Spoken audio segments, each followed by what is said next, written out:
और अविमुक्तेश्वरानंद को supreme court से बड़ी राहत। हाई कोर्ट से मिली अग्रिम जमानत बरकरार। आशुतोष महाराज की याचिका खारिज कर दी गई है। पॉक्सो एक्ट में मिली थी अग्रिम जमानत और अग्रिम जमानत के खिलाफ याचिका जो दाखिल की गई थी वो खारिज हो गई है।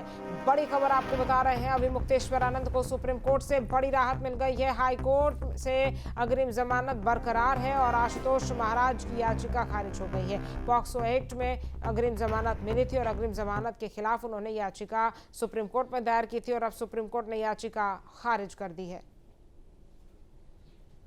देखिए, किस मामले में सुनवाई थी तो 24 जनवरी को अविमुक्तेश्वरानंद पर बच्चों से यौन शोषण के आरोप लगे थे और माघ मेला 2026 और महाकुंभ 2025 के दौरान यौन शोषण के आरोप थे। वहीं 8 फरवरी को स्पेशल पॉक्सो कोर्ट में याचिका दाखिल की गई। 13 फरवरी को 2 बच्चों को कोर्ट में पेश किया गया। 21 फरवरी को दोनों के बयान दर्ज हुए। कोर्ट के आदेश पर झूसी थाने में FIR दर्ज की गई और शंकराचार्य और मुकुंदानंद और 2 से 3 अज्ञात आरोपी बनाए गए।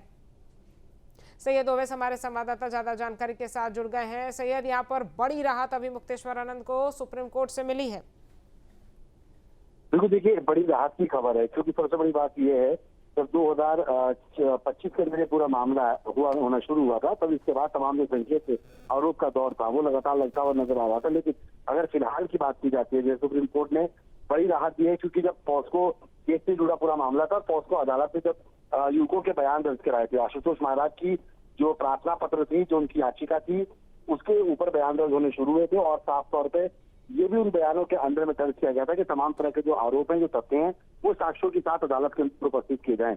लेकिन अग्रिम जमानत को उन्होंने चुनौती देने वाली जो याचिका थी, उसी के उपलक्ष्य में उन्होंने सुप्रीम कोर्ट के अंदर में अपील की थी और सुप्रीम कोर्ट में अपील करने के बाद आज जो याचिका थी, पहले वो याचिका खारिज की गई थी, उसके बाद जब दोबारा से याचिका प्रेषित की गई थी तब उसके बाद उसमें सुनवाई होना शुरू हुई थी और आज अग्रिम जमानत की जिसमें बात की गई थी तो आज उसमें उनको राहत मिलती हुई नजर आनी शुरू हो गई है।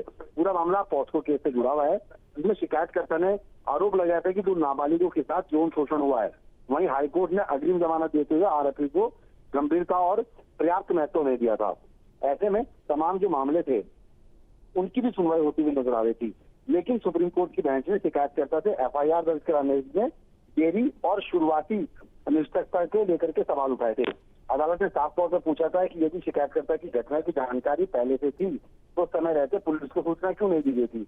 अदालत ने इसी टिप्पणी के दौरान तमाम अहम फैसले सुनाने का प्रयास किया और जो इन्वेस्टिगेशन थी, जिससे रिपोर्ट मांगी गई थी, वो रिपोर्ट भी अदालत ने अपने समक्ष उपस्थित कराई और जिसके बाद एक जो साक्ष्य था उनको देखा और उसके बाद फिर आज बड़ी राहत मिलती हुई नजर आनी शुरू हो गई है।